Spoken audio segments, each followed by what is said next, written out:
ఓం నమో వెంకటేశయ్య. నేను మీ శ్రీనివాస్. భక్తి మార్గానికి స్వాగతం. తిరుమల తిరుపతి దేవస్థానానికి సంబంధించి బట్టి ఒక లేటెస్ట్ అప్డేట్ అయితే రావడం జరిగిందండి.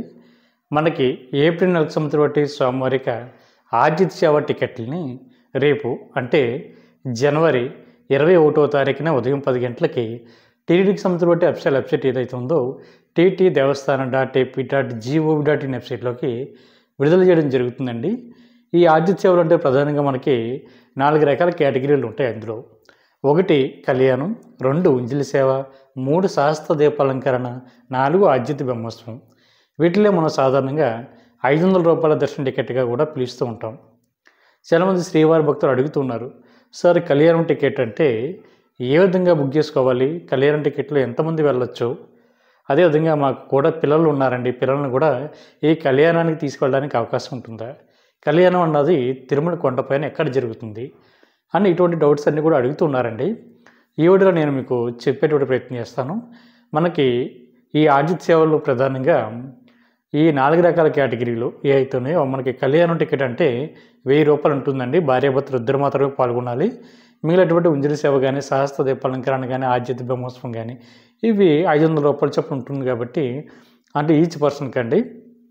కాబట్టి వీటిని సాధారణంగా మనం 500 రూపాయల దర్శన టికెట్గా కూడా పిలుస్తూ ఉంటాం. వీళ్ళందరికీ కూడా స్వామివారి యొక్క దర్శనం అన్నది తిరుమల కొండపైన స్వామివారి యొక్క గాలిగోపురం ఉంటుంది కదండి, దాని పక్కనే మనకి శుభదం ఉంటుంది. ఈ శుభదం ద్వారా ఈ శ్రీవారి భక్తుల్ని పంపించడం జరుగుతుంది. అంటే ఎవరైతే ఆర్జిత సేవ టికెట్లు బుక్ చేసుకున్నారో వీళ్ళకి. ఇందులోని కళ్యాణం అంటే మనకి కళ్యాణం కానీ, ఉంజిలి సేవ కానీ ఈ 2 కూడా స్వామివారి యొక్క ప్రధాన ఆలయం ఏదైతుందో దాని దగ్గరలో జరుగుతాయండి. మనకి కళ్యాణం అన్నది మనకి ఇంచుమించుగా 10 గంటలకైతే రిపోర్ట్ చేయాలి. మనకి 12 గంటల వరకు కూడా స్వామివారికి కళ్యాణం అన్నది జరుగుతుంటుందండి. ఈ కళ్యాణం అయిపోయిన తర్వాత శ్రీవారి భక్తుల్ని స్వామివారి యొక్క దర్శనకి అయితే పంపించడం జరుగుతుంది. ఈ కళ్యాణం టికెట్ తీసుకున్నటువంటి భార్యాభర్తలు ఎవరైతే ఉన్నారో వీళ్ళు రిపోర్ట్ చేయడానికి వెళ్తున్నటువంటి సమయంలోనే వీళ్ళకి ఆడవారికి ఒక బ్లౌజు, అదేవిధంగా మగవారికి ఒక టవల్ టైపు, ఉత్తరీయం టైపు ఇవ్వడం జరుగుతుందండి. ఈ వస్త్రాలు తీసుకున్న తర్వాత మనకి స్వామివారికి కళ్యాణం అయితే జరుగుతుంది. కళ్యాణం అనంతరం కూడా మీరు సాధారణంగా అందరూ వెళ్తున్నట్టే మీరు కూడా దర్శనం చేసుకోవడానికి అవకాశం ఉంటుంది. 12 సంవత్సరాల లోపు ఉన్నటువంటి పిల్లలను అయితే మీరు ఈ కళ్యాణానికి తీసుకెళ్ళడానికి అవకాశం ఉంటుందండి. అదేవిధంగా మనకి మీ కూడా కనుక అమ్మాయి ఉందనుకోండి, 12 సంవత్సరాలు పైబడినటువంటి అమ్మాయి ఉందనుకోండి, మీ అమ్మాయిని కూడా మీరు తీసుకెళ్ళడానికి అవకాశం ఉంటుంది. కాకపోతే అమౌంట్ అన్నది మీరు అక్కడ ఆఫ్లైన్లోనే 500 రూపాయలు కట్టి మీరు కూడా ఈ కళ్యాణం టికెట్లో పాల్గొనడానికి అవకాశం ఉంటుంది. కేవలం అమ్మాయి మాత్రమే. అబ్బాయి అయితే మీకు ఇది ఎలా ఉండదండి, 12 సంవత్సరాలు దాటిన తర్వాత కూడా ఎలా ఉండదు. కాబట్టి వాళ్ళ అమ్మాయికి మాత్రమే ఇటువంటి ఫెసిలిటీస్ అయితే ఇవ్వడం జరిగింది. కాబట్టి శ్రీవారి భక్తులందరూ కూడా శుభదం ద్వారా అంటే మనకి ఇంచుమించుగా చాలా తొందరగా స్వామివారికి దర్శనం అయితే అవుతుంటుంది. అదేవిధంగా మనకి ఉంజిలి సేవ కూడా స్వామివారిక ప్రధాన ఆలయానికి దగ్గరే, అంటే సాధారణంగా మనం దర్శించుకుని బయటకు వచ్చిన తర్వాత ఒక మండపం ఉంటుంది కదండి, ఆ మండపంలో మనకి ఉంజిలి సేవ అని రాసి ఉంటుంది. మనకి ఆ మండపంలో మనకి ఉంజిలి సేవ అనేది జరుగుతుంటుంది. మిగిలినటువంటి సహస్ర దీపాలంకరణ కానీ, ఆర్జిత బ్రహ్మోత్సవం కానీ ఈ 2 కూడా మనకి స్వామివారి యొక్క ఆలయానికి బయట జరుగుతాయి. అంటే స్వామివారికి మాడవీధులు ఉంటాయి కదండి, తిరుమల కొండపైన మాడవీధులు, అందులో ఆర్జిత బ్రహ్మోత్సవం జరుగుతుంది. తర్వాత సహస్ర దీపాలంకరణ సేవ అన్నది స్వామివారికి ప్రధాన గోపురానికి మనకి లెఫ్ట్ సైడ్ చూసుకున్నట్లయితే సహస్ర దీపాలంకరణ జరుగుతుంటుంది. అంటే కళావేదికకి పక్కనే అక్కడ జరుగుతుంటుంది. ఇది ఓపెన్ ప్లేస్లో జరుగుతూ ఉంటుంది. తిరుమల కొండపైకి వెళ్ళినటువంటి ప్రతి శ్రీవారి భక్తులు కూడా ఈ ఆర్జిత సేవలను కానీ, అదేవిధంగా సహస్ర దీపాలంకరణ కానీ సేవ చూడడానికి అవకాశం ఉంటుంది. కాకపోతే ఎవరైతే ఈ ఆర్జిత సేవలు బుక్ చేసుకున్నారో వీళ్ళు మాత్రమే డైరెక్ట్గా ఈ సేవలు పాల్గొన్న తర్వాత స్వామివారికి దర్శనం అయితే వాళ్ళకి కల్పించడం జరుగుతుందండి. ఇందులోనే మీకు రేపు విడుదలవుతున్నటువంటి అంటే 21వ తారీఖున ఉదయం 10 గంటలకి విడుదలవుతున్నటువంటి ఈ ఆర్జిత సేవల్ని మీ యొక్క మొబైల్ నెంబర్ తోటి డైరెక్ట్గా బుక్ చేసుకోవడానికి అవకాశం ఉంటుందండి. బుక్ చేసుకునేటువంటి సమయంలో మీరు ఇవ్వాల్సినటువంటి ప్రూఫ్స్ వచ్చేసి మీ యొక్క ఆధార్ కార్డు, ఈమెయిల్ ఐడి, మీ యొక్క అడ్రస్, ఆ తర్వాత మీ యొక్క పర్సన్స్ ఎవరైతే ఉన్నారో మీ యొక్క ఫుల్ నేము, అదేవిధంగా మీ మెయిల్ అయితే మెయిల్, ప్రీమెయిల్ అయితే ప్రీమెయిల్ డీటెయిల్స్ అన్ని ఇచ్చిన తర్వాత అమౌంట్ అన్నది మీరు ఆన్లైన్లోనే మాత్రమే కట్టవలసి ఉంటుందండి. ఇలా కట్టిన తర్వాత మీరు ఆర్జిత సేవ టికెట్ బుక్ చేసుకున్నప్పుడు మీకు అకామిడేషన్ కూడా 24వ తారీఖున మధ్యాహ్నం 3 గంటలకైతే విడుదలవడం జరుగుతుందండి. అకామిడేషన్ బుక్ చేసుకున్నప్పుడు ఒక విషయం గుర్తుపెట్టుకోండి, మీరు ఏ మొబైల్ నెంబర్తో అయితే స్వామివారి దర్శన టికెట్లు బుక్ చేసుకున్నారో సేమ్ అదే మొబైల్ నెంబర్ తోటి సేమ్ టీటీడీకి సంబంధించిన అఫీషియల్ వెబ్సైట్ ఏదైతే ఉందో ttdevastanam.ap.gov.in వెబ్సైట్లోకి మీరు లాగిన్ అవి అకామిడేషన్ విడుదలవుతున్నటువంటి సమయంలో మీరు బుక్ చేసుకున్నటువంటి టికెట్ పక్కన మీకు అకామిడేషన్ అని ఉంటుందండి. దాని మీద మీరు క్లిక్ చేసినట్లయితే అకామిడేషన్ కూడా మీకు బుక్ అవుతుంది. ఒకవేళ మీకు కనుక అకామిడేషన్ బుక్ కాలేదనుకోండి, ఎటువంటి ఇబ్బంది కూడా పడనవసరం లేదు.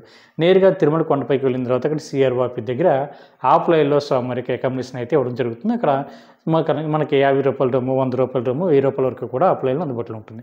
అదేవిధంగా మనకి రేపు అంటే జనవరి 21వ తారీఖున మధ్యాహ్నం 3 గంటలకి మరొక కేటగిరీలో ఆర్జిత సేవలు అయితే విడుదలవుతున్నాయండి.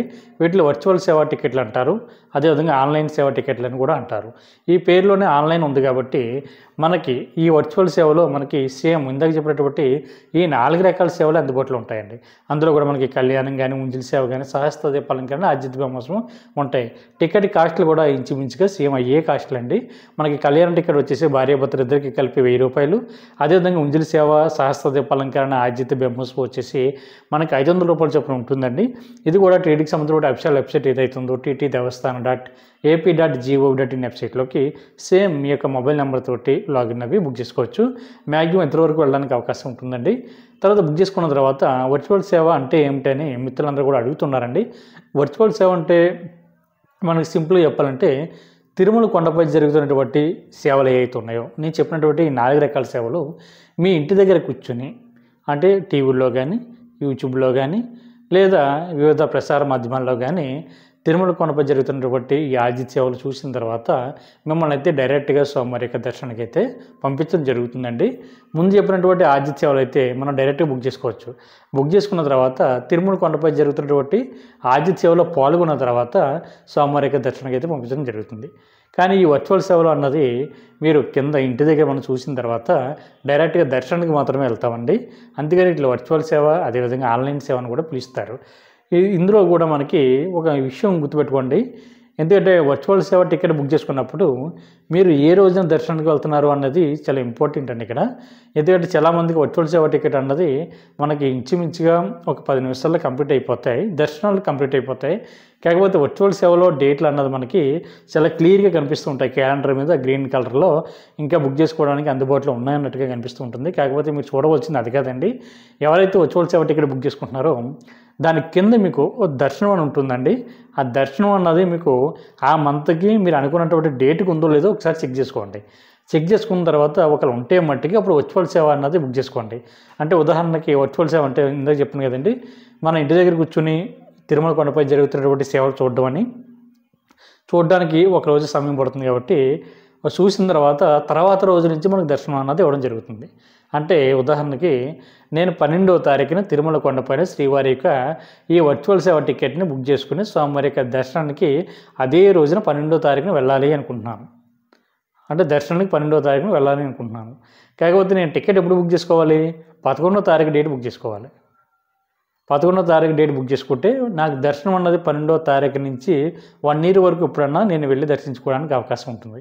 కాబట్టి మిత్రులందరూ కూడా వర్చువల్ సేవ టికెట్ ఎవరైతే బుక్ చేసుకుంటున్నారో ఈ విషయం గుర్తుపెట్టుకోండి. ముందు ఆ క్యాలెండర్ ఓపెన్ అవుతుంది కదండి, రేపు మనకి ఏప్రిల్ నెలకు సంబంధించిన క్యాలెండర్ ఓపెన్ అవుతుంది. ఆ క్యాలెండర్ కింద మనకి దర్శనం అన్నది ఉంటుంది.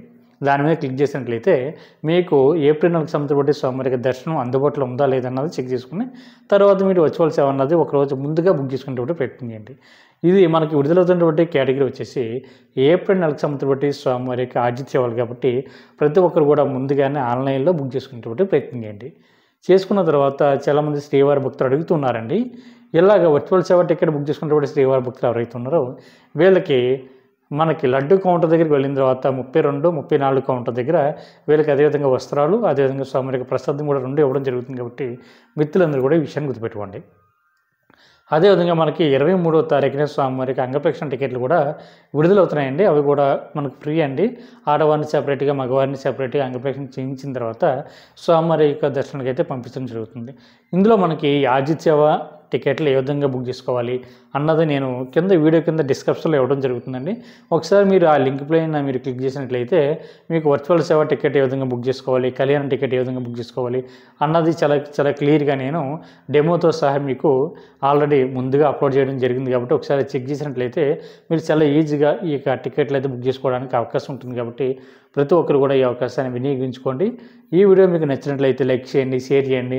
అదేవిధంగా మీ యొక్క అభిప్రాయాన్ని తప్పనిసరిగా కామెంట్ చేయండి. ఎవరైతే మొట్టమొదటిసారిగా మన భక్తి మార్గం ఛానల్ చూస్తున్నారో మీరందరూ కూడా మన ఛానల్ని సబ్స్క్రైబ్ చేసుకోండి. ఓం నమో వెంకటేశాయ.